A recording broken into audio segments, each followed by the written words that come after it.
Oh, God! There we go. Don't worry, it's okay. Let go of me. Let go. We're back on shift inside the ambulance. Whoa, got a job? Do you need me to get in the back? You might have to stop. With more medical emergencies I'm okay. Oh, that's a good one. and more cameras, What's that up there? That, Tyler, is a little camera. we're taking you back to the heart of the action. Just lie down for me. We're from the ambulance, OK? I'm sorry. I don't want to go to hospital, please. There are some new faces I'm happy to be your crewmate. I feel like we've bonded. and some old friends. I'm better driving than you. Is it the fact that I'm faster and smoother than you? Your driving's terrible. How can I help? Body-mounted cameras record every moment Nice deep breaths. Come on, open up. Smash in. to show you what goes on behind closed doors.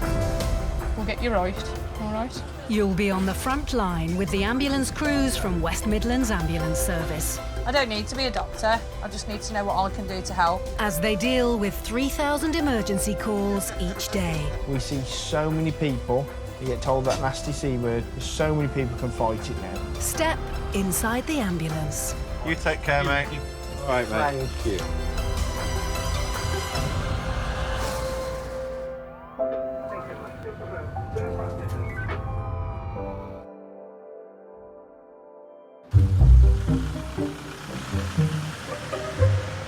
It is interesting, though, the different patients you get in it. Like, I just think, like, the Sunday night shift patients you get are all people that don't want to go to work on a Monday morning. Yep, you got it.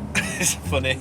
I went to a guy that once. He was vile. He was really aggressive. He threatened that he was going to stab me and my crewmate, like, to a point where I got off the truck, pressed the emergency button, cray.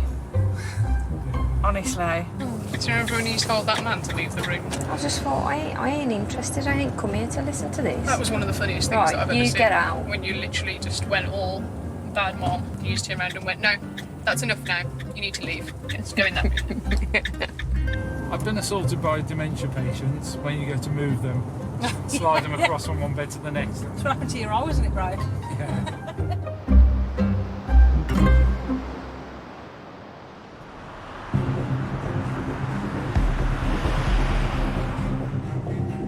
It's coming up to 4 in the afternoon, and paramedic Hannah Simpkins and technician Michelle McNulty are close to clocking off when a call comes through.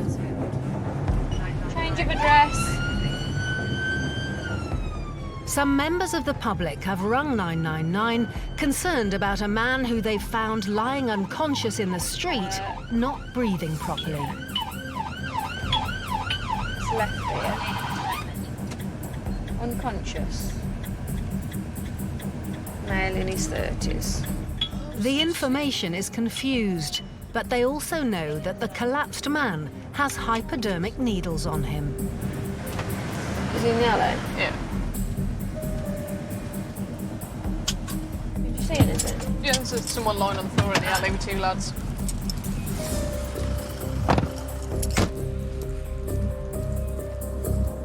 Well, we didn't really know what we were going to. We were just told that it was an unconscious person in the street. And when we got there, it was kind of like, OK, so what's happened here then? Did you say spotted some? Yeah, we found some shops in there. Yeah, they're closed. There's none open, that's what happened. Right, OK. Is that his bag? Yeah. The condition of the man and the presence of the needles make Hannah suspect a heroin overdose. The worry with a patient like that is that they're very difficult to assess because you don't know any of the story that's happened before you get there. You don't know what they've taken, and obviously the fact that they're showing signs that they've taken something means that they can be very unpredictable. With someone that's taken an overdose, particularly of heroin, if you've taken too much of it, then you'll just stop breathing altogether, basically, and you'll go into cardiac arrest. You all right, fella? You all right, mate? You open your eyes for us? Inside his bag, Michelle finds documents that confirm the man is a drug user. You open your eyes, mate? Hello. Hello, mate. Come on then. Should we sit up? Michelle and Hannah would like to get him to the ambulance, but he's barely conscious. That's it. Get yourself sat up, mate. There we go, look. Good man. That's it. All right? You open your eyes. Come on. All right, fella. Yeah. Ready? That's it. You stand up with us? Standing. Come on then. You're gonna have to help us, mate. No, stick yourself back down, then it's not gonna happen, mate. Lean yourself against the railing there. Turn yourself round. That's it. There you go. Come on, mate, talk to me. What have you taken? Look at me, mate. Lift your head up, mate. We need to have a look in your That's eyes.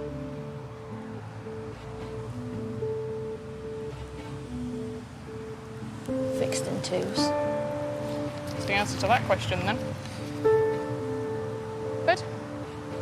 Yes. The patient's fixed pupils are a classic sign of a heroin overdose.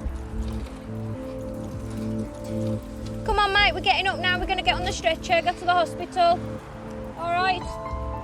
The priority for Hannah and Michelle now is to get the man treatment before he has a cardiac arrest. That's it. Ready? Ready? 1, 2, 3. That's it. Stand up. That's it, mate. Right, lie back now. What Hannah and Michelle do know from the man's records is that he has a history of abusive behaviour and violence. Ready? Yeah.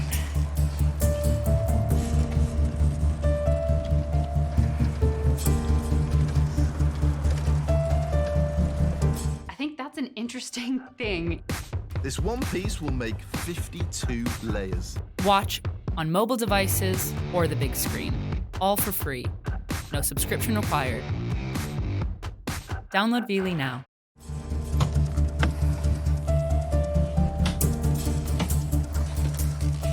Oh, this isn't going to be good.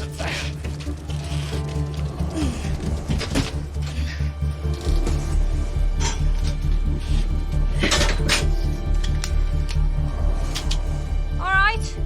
What you been doing? Hey? Where you been? What have you took? Just an hour. With the man too intoxicated to help and the risk of a heart attack still real, Hannah and Michelle have one final option. An injection of naloxone, a drug which reverses the effects of opiates such as heroin. But it has to be applied with care. Taken too early, it can cause the patient to come down too fast. What I would suggest is we'll go. And then do it when we pull up. Pull up outside. And then do it. And then do it. Or else life is going to get very complicated very quickly. What I would suggest is try to put some oxygen on him. The mask with some oxygen, all right?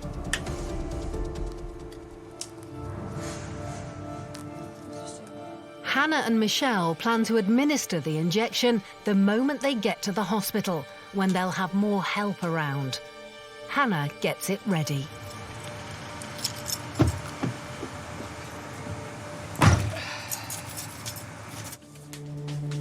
Good. Hey, let's go.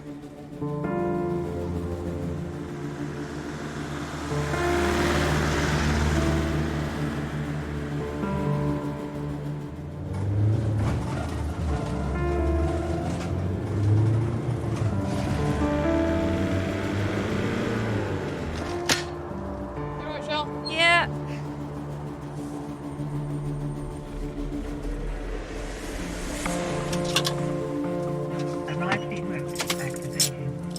And 5 minutes later, they pull in.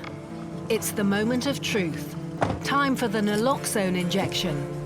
But knowing what's coming, the man isn't ready to come down just yet. Yes. Yes. Let go of me. Let go. I will not what? No naloxone. Why? Why?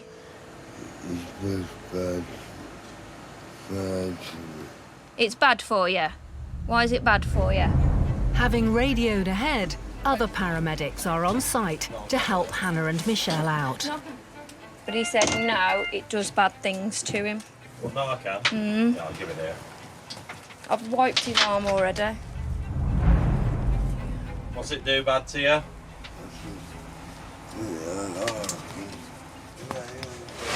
Pardon? Yeah, we're gonna... Come on. Yeah. Yeah. Go on. You got it. Sorry? Because it's indicated. Because if you've had opiates, then we can use this to bring you out of it, can't we? You ready? Because they found you unconscious in the street and you Yeah. weren't breathing properly for yourself, okay? And if we don't give it to you, there's a chance that you'll stop breathing altogether, mate. There we go. All right. Okay? Not that There we go. bad. Pop your feet back on the stretcher. Just saying his thing that he gets abusive and violent, so get ready for it. Everybody ready? Yep. Yeah. Yeah, I'll try and Yeah, just while I grab his notes, because I haven't written anything down. He did grab hold of my hands. I don't think he would have had the energy to get up off the bed and physically fight me, but I think if he'd been any more alert, I would have been worried. Stay where you are, kid. Into the hospital. The man is taken off to A&E, where he'll be closely monitored as the emergency antidote drug takes its effect.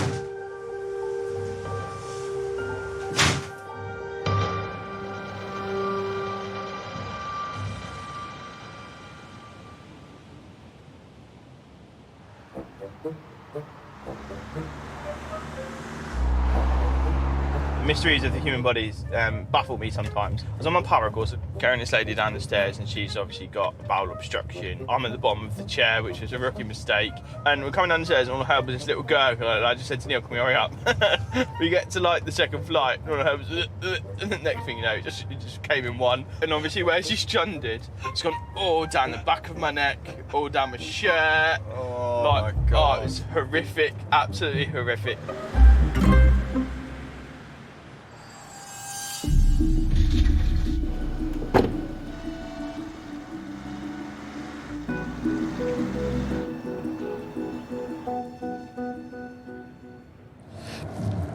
Mode activated.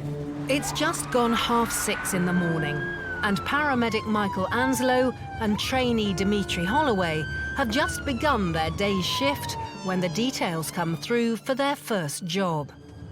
A woman has called about her husband, who has a series of long-standing medical conditions. He's been feeling very unwell since 4 o'clock that morning. How old is he? 50-something. I think he's 56. Okay. You have reached your destination. Just 4 minutes later, they arrive at the man's house. On in. Okay.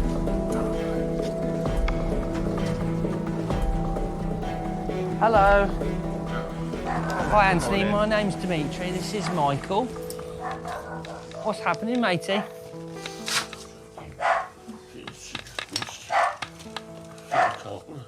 Do you suffer from any existing medical problems? Yes. What did he suffer with? He's got heart failure, kidney failure. He's on dialysis. There's peritoneum, low platelets. He's diabetic. Anthony, I'm just going to take a spot of your blood if that's all right. Just check your sugars. You haven't checked them in a couple of days, OK? Sorry. It's all right. Good catch, Michael.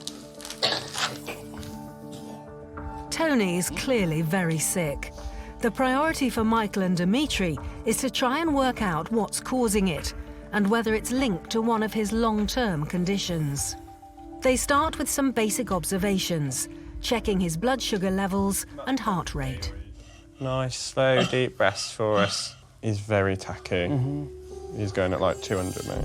A heart rate of 200 is a concern. A person's normal resting rate would be between 60 and 100. I think we know why you're feeling so rotten. Your heart rate's very quick at the moment, Anthony. He has got AF. Sort of with AF, okay.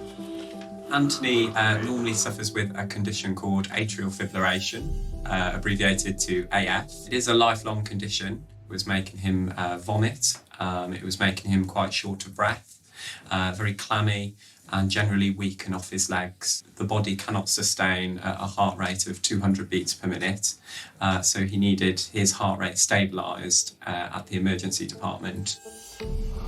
This looks like fast AF, Michael. There's no P waves, is there? No. You can barely see them.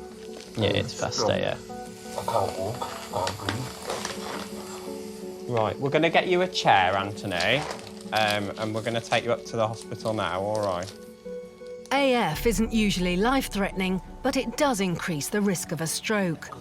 Michael's keeping calm, but he wants to get Anthony hospital treatment as soon as he can. Okay, on 3. Ready, steady. Lift. All right, Anthony? Just get you on the ambulance in a second, Anthony, okay? There'll be a couple of bumps as we go up. It's really important to keep patients calm in the back of the ambulance. With Anthony's condition, we didn't want him to become more stressed.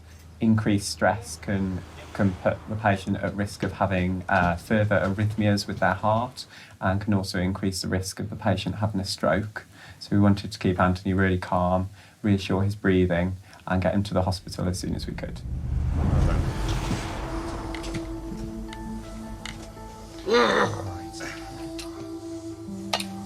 With your breathing, try and slow it down if you can for us, Anthony. I appreciate your breathless. It's nice and slow, deep breaths, okay.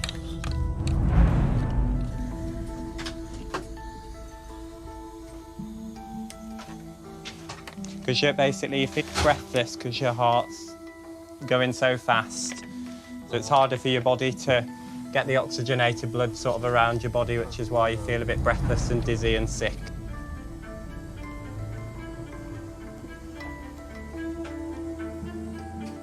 Just letting the hospital know we're coming, all right.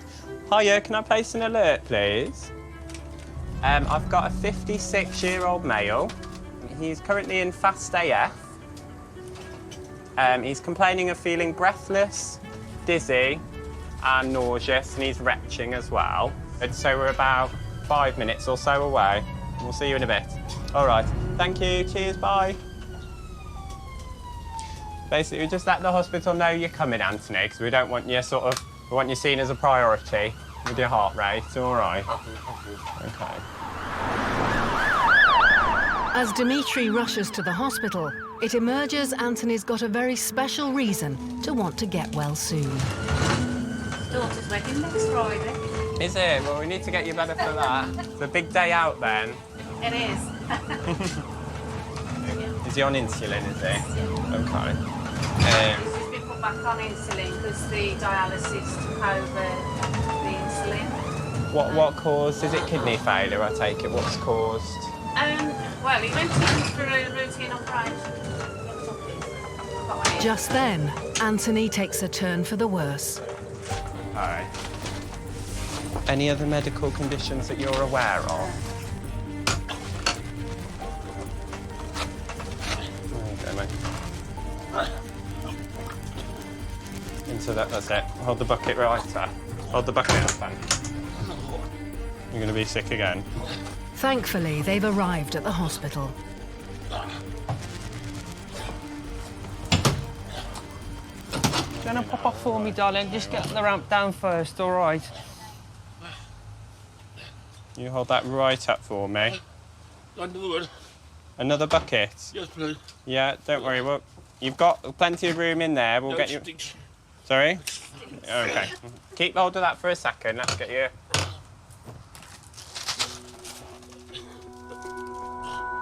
Hold that right up for me, Anthony. That's it. Cover your mouth with it. Got it? For Anthony, it's been a very unpleasant journey. But now he's here, he can get treatment for his fast heart rate and hopefully get better in time for that wedding. Okay. Ready, Michael? Anthony, just a couple of bumps as we go down, all right. Keep your arms in for me, that's it.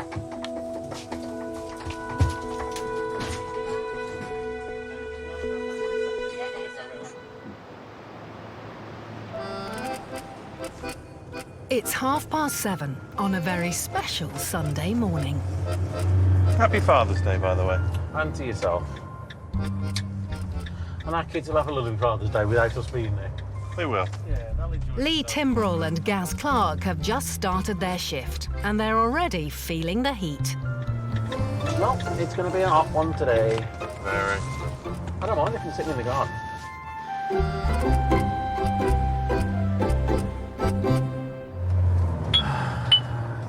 Updated assignment. Severe abdo pain, nausea, cold or clammy, very severe pain, ringing pain. That's all we know. They've been called to a 29-year-old mum who has debilitating abdominal pain.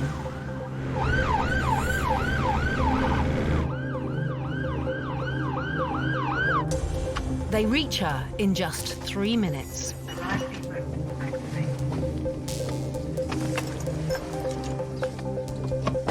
Hello. Hello there. I'm Gary and Lee's just coming in. What's been going on then? You know, I had each twice yesterday, Right. and then again the day before with my stomach pains. And it's Right. What about them? How long have they been going on?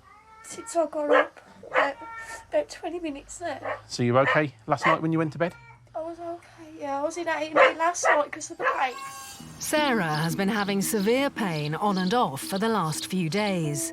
It got so bad this morning that her partner Luke called for an ambulance. Right. Where is it? If you can point with your On my finger. belly button. Does it go around the sides at all? No, it's just there. What type of pains are these? Are they a burning, itching, stabbing, It's like gripping? a stabbing. You know when you're being winded and it pull on takes Yeah. you, it's like that, but constant. Is there any position that makes it easier? No. When we turned up to see Sarah, she was obviously in quite a bit of pain and quite a bit of distress. She was very agitated, been up all night, just really couldn't settle properly. Quite often with a person, you can tell they're in pain by the eyes. The eyes are dilated, holding the stomach, can't stand up straight, and literally just isn't in the same room as us at the same time. The extra stab of pain I know is excruciating. I can see that in your face. How often do these stabbing pains come back? They're every couple of minutes at the minute. So it's a sudden cramp start, lasts for a couple of minutes, and then it slowly disappears, and then it can be away for a couple of minutes. The difficulty in trying to ascertain what's wrong with any abdominal pain is that there are literally hundreds of conditions that affect the abdominal area. All we can do is treat any symptoms that we can, such as the level of pain, and take them to a doctor to be assessed properly. So maybe for about a year this has been actually going on in the background. So I suffer anxiety and depression, Sure. and I'm on meds for it. Yeah. And they said that the meds that I'm on could be taking the lining off my stomach. How long have you been on them? About a year now. So since you did start taking your antidepressants, you've started to have problems. Pretty much from there, yeah. Sarah's health has been suffering for the last few years, ever since her baby was born prematurely and soon after when her nan died. So you suddenly lost a load of weight as well. I lost 6 stone in 5 months, and I've been trying to put it back on.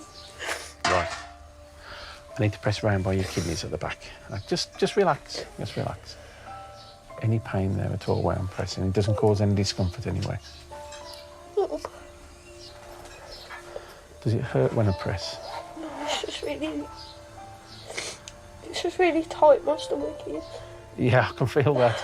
Yeah, it feels like you're doing 100,000 punches every single day. On Sarah's case, with the history that she was portraying to us, the rapid weight loss, abdominal pain following eating, so when she's actually digesting the foods, this is having some effect on her body, like a condition called IBS, irritable bowel syndrome. So we'll get you some gas now before we move you. Have a little bit on that, see if we can just get you a little bit stable, get you back on the ambo, then I can examine you a bit better because you'll be in the right position. The gas helped me yesterday. Right. One of the things is that if your stomach muscle really tight, which they are, yeah, then that's going to be pressing on all the internal organs. The gas and air will relax the muscles. Have a little puff on this first. Settle things down and that. So you know how it works? Yeah. Oh, yeah. The gas and air offers Sarah some temporary relief. Luke, her partner, will need to stay at home with the kids. Have a seat on there. Throw your legs up.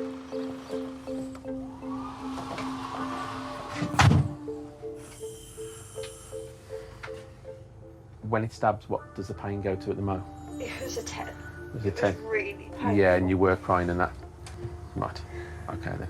With Sarah still in so much pain, Gaz decides to try something else. Paracetamol straight into her vein. It's early in the day for us today. We started at 7 o'clock. So you're our first customer. Am I? That Yeah. explains why you're so happy. No, we're always happy. No, it's unfortunately sharp scratch, okay?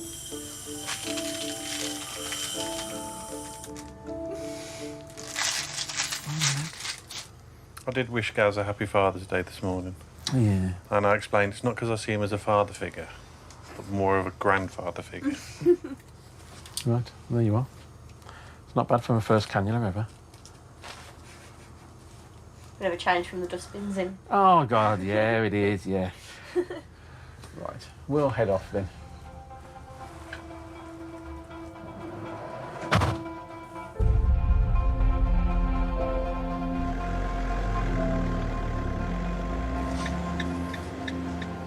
On the 3-mile journey to hospital, Gaz takes the opportunity to get more information from Sarah.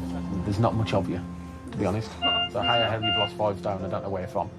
Okay. You must have had big feet or something. I was 13 stone before when I had my son, and then I lost my nan and everything, and I went down to 7 stone 6, and I'm 8 stone 6 now. I've been putting weight on.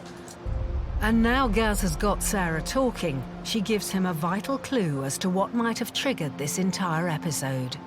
I decided to nom down some fajita wraps and the cheese that was on it.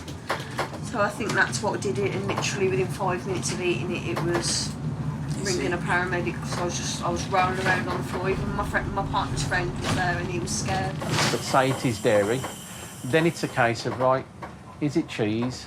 Is it milk? You know, which type of dairy milk in my is tea now before. I used to have to have my tea really milky. I can barely have milk in my tea now. Just avoid them. Since being pregnant with my youngest, and he was premature as well, so everything's just stemmed from that. Like, well, just try the differences by having different foods. Miss out some foods if you think there's something causing a problem, but that way you're getting control of it and you're guiding the way that it is. Okay. Sarah is much calmer by the time they arrive at hospital. And armed with Gaz's idea on her diet, they take her into A&E for tests.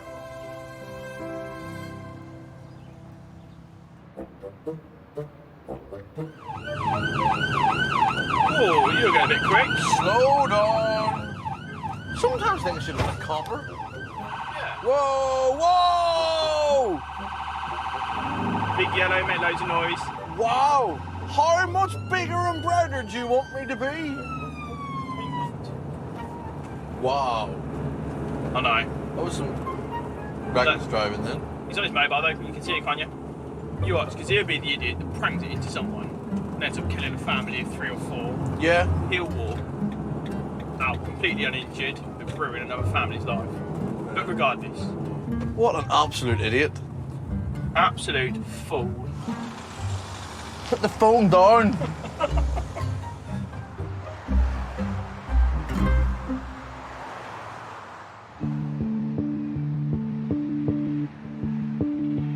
It's just gone 2:30, and paramedic Darren Westwood and technician Craig Alsop are on the afternoon shift. Right, moving on, we've got a job. Got a 49-year-old female with breathing problems. Also, legs are swollen. 999 mode. She's shaking, she's sore, she's unable to walk, and she's breathless. Breathing with swollen legs could indicate increased heart failure. Could be, couldn't it? Yeah. Just 6 minutes later, Darren and Craig arrive at the woman's home. Right. Arrived en route. Nicola. All right, where are we going? Just through there. Oh, Hello, chap. Hello, sweet. It's Nicola. Hello, Nicola. What's going on today, sweet? All sorts. What's the concern today? Why have you phoned? I can't. So you're struggling with your breathing. Nicola hands Craig a note which says she suffers from esophageal varices, a condition which leaves the veins in her stomach at risk of rupturing. She also has diabetes and arthritis, but it's the breathing problems which are worrying Craig. I mean, obviously you're coughing there. Have you been bringing anything up, any sort of sputum? Yeah. It depends on what time of the day it is, to be honest. In the morning it's thick and green and nasty. Yeah. And then it goes to like different colours, yellow and white and bubbly through the day. And have you been to the doctor about it? I'm supposed to go this afternoon, but my legs were like I can't drive. That's fine, that's fine. OK. We'll pop a bit about it, then I think, mate. I'll have a listen to your breathing then, if that's all right. I do need to just... The last time she did see a doctor, some days ago, she was told she didn't have a chest infection. But since then, her cough and other symptoms have got considerably worse. Have you got any pain anywhere at the moment with it? Everywhere. Everywhere, OK. It's killing me, my chest killing me. My legs, I don't know what to do with my legs. Is it more that you're more breathless when you... When I move. So you're off legs completely, off balance? I smashed my head in off the door frame the other day. Did you? Knocked all my bottom teeth loose. Oh, no. And what was that? Just, did you lose balance and sort of fall into the...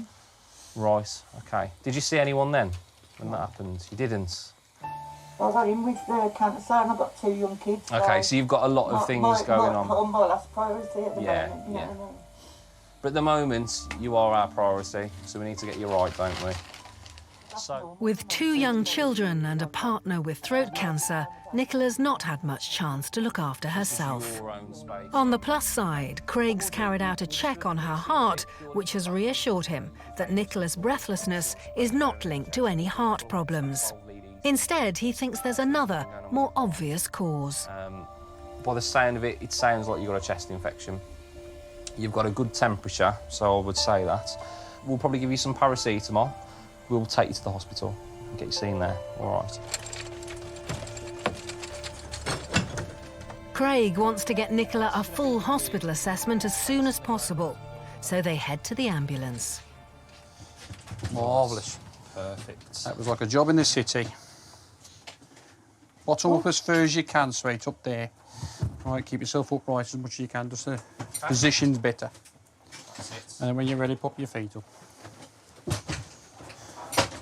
And that's it. Lovely. Right, we'll get off then, mate. Nicola's situation was that she was actually caring for her quite poorly husband who had cancer.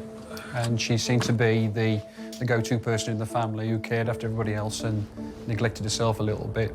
And every now and again, the carers need a bit of care. So, unfortunately, she'd left it to this point where she got poorly. If she'd left it any longer, it could have got even more serious. And those people that she cares for would have had to go somewhere else for their care. So, we've caught her in time. Obviously, you've got a lot on your plate, haven't you? Looking after your partner and everything. Is he having sort of chemo or anything at the moment? He's finished all his... Last year was the worst. Yeah. At the moment, we think it might be gone dormant now. OK. So we're just waiting for a new CT scan. Yeah, OK. Your breathing definitely seems a bit easier, though. It does also. That's, you know, at least if you've done something, we've sorted your breathing out.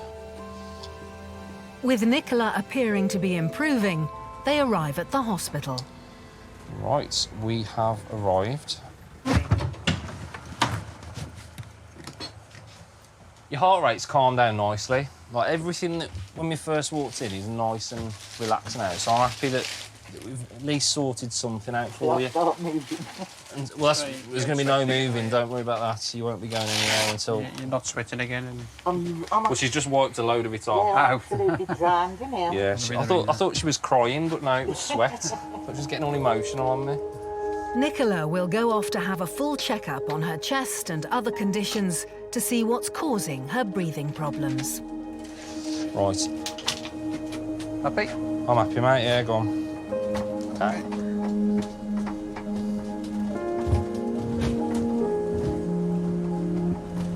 There we go.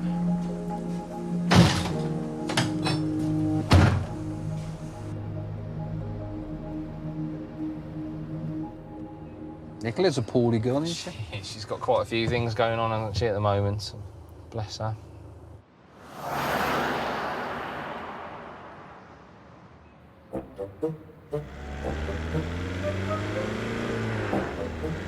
I went to this one woman the other week. Her husband was at wit's end because she'd been to A&E about 20 times. She was only about in her 40s, and she kept going on and on and on about, you know, oh, my heartbeat racing, and I think it's irregular. Is it irregular? I've checked my pulse. I think it's irregular. And then every time you glance at the screen, she would go, how's it looking? Is it irregular? And she was a nurse. Do you realise how many people have a needle phobia? Yeah. It's normally the men that are covered in tattoos, yeah, that are scared of needles, ironically.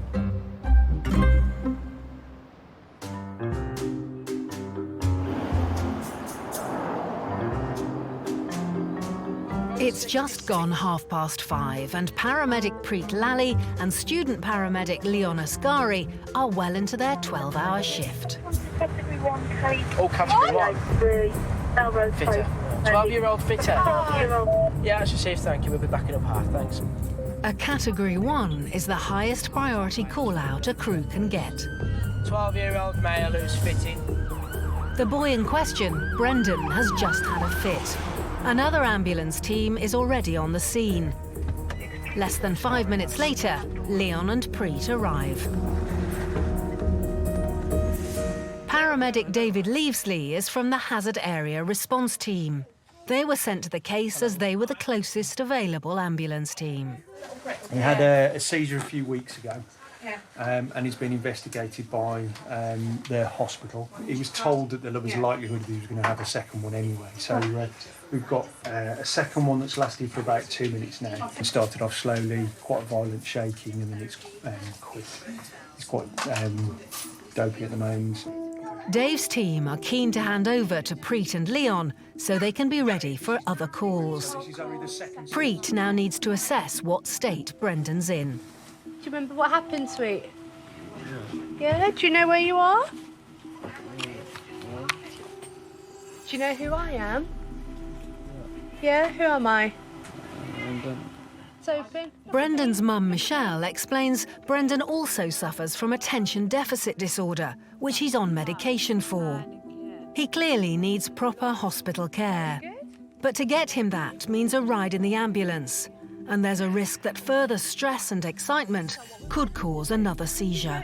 What we might have to do, because we don't know, and this is quite a new condition for you, might need to pop a little plastic tube in the back of your hand, okay? So if you do go into another seizure, we can stop it. Yeah? Does that sound good to you? Yeah? Preet and Leon want to put a cannula into Brendan's hand so they can give him an instant injection if needed. But Brendan hates needles and is already looking nervous. Right, darling, listen, I don't want you to panic. Right? I don't want you to panic. You're doing really well, all right? Right, look at me. Look at me, darling, right. You feel a little scratch, okay? But what I don't want you to do is pull your hand away, okay? I want you to stay nice and still.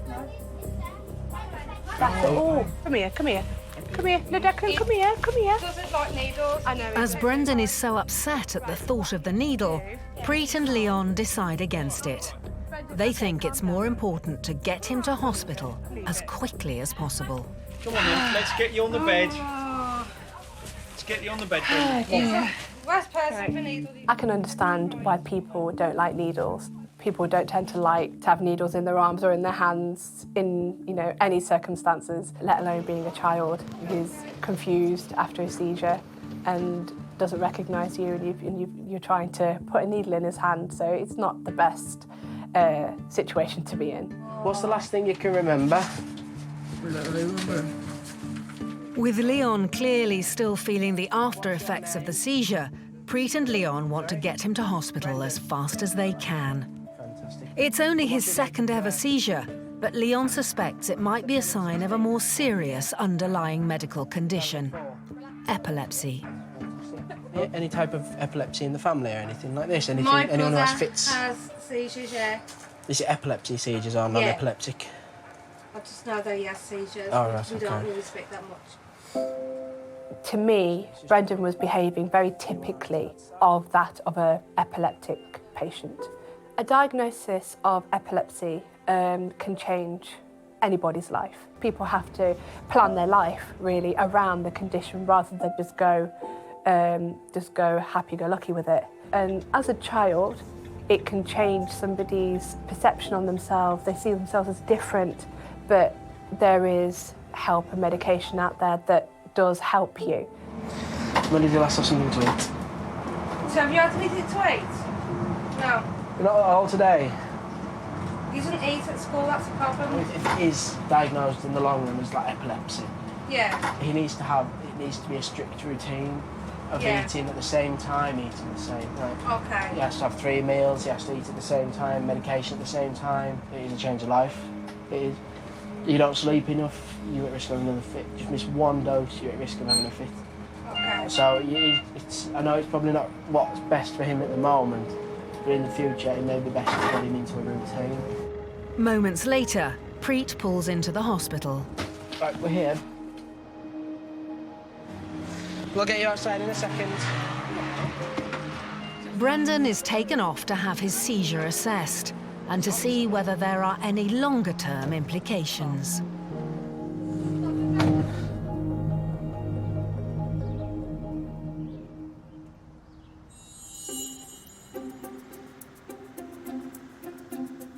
The patient who collapsed after taking a heroin overdose discharged himself soon after arriving at hospital, against the advice of the medical staff. He's not been seen since. An X-ray showed that Tony had a build-up of fluid on the lungs, which made it difficult for him to breathe. He was suffering from a chest infection and spent 4 nights in hospital on antibiotics. Thankfully, just the next week, proud father Tony was well enough to walk his daughter down the aisle on her big day. Sarah, who was suffering with excruciating stomachache, was given more morphine in hospital to relieve her pain. She spent the night on a drip to replace the fluids she'd lost through vomiting. Although she's back home now, she still suffers with stomach pain and is on medication to try and manage it. Doctors discovered that the reason Nicola was struggling to breathe was because she had a severe case of pneumonia caused by blood clots. She was kept in hospital for a week and given a strong course of antibiotics to fight the pneumonia. She will now need to take blood thinners for the rest of her life to make sure no more clots form. Brendan, who had a fit, was kept in hospital under observation. After tests, he was diagnosed with epilepsy and given medication to control it. Since then, he's had 2 mini seizures while asleep, but his mum thinks the medication's helping. Oh, here we are. Home sweet home.